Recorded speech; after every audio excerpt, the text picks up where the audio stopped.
Question came in from one of our viewers, and they wrote, "Can you tell me more about the two witnesses? When do they appear? Who are they, and what do they represent?"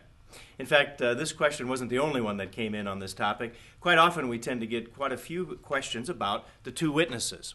You can find information about the two witnesses in Revelation chapter 11. And in Revelation chapter 11, it's really just a small section of Scripture, but it's big on information, big on the topic, big on the end times and the difficulties that are to come. And so when you actually look at Revelation chapter 11, it talks about the two witnesses that will appear on the scene.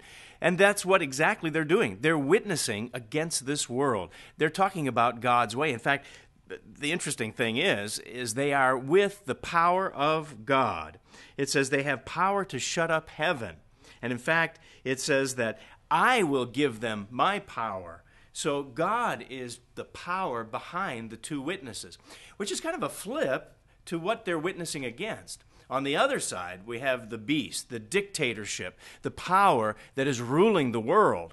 And that's a power that is an evil power, a satanic power that is opposing God. And so the two witnesses appear on the scene to witness against the world, not for following God's way, for doing just the opposite of God's way. And so when you look at the two witnesses here in chapter 11, we see there's religious deception. We see that it's a very difficult time. So it's not just an idea. Here in Revelation 11, it's not just a nice analogy. It's not a metaphor. We are talking about two real people that will stand up at the time of the end, and they stand for God's way.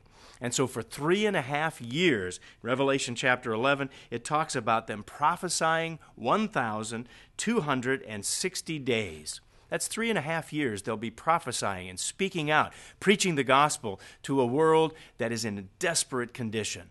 And so God gives them the power to speak out.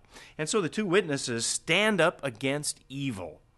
Now, there's so much to this topic. It's interesting how they are represented here in Revelation 11. It says they shut up heaven and there won't be any rain. So who are the two witnesses? Well, it's interesting. That reminds us of other figures in the Bible who stopped up heaven and it didn't rain for many, many years. Well, Elijah was one of those. And Moses was another one who brought down fire from heaven like these two will. So there's a connection there. And of course, it's more than we have time to talk about on the BT Daily.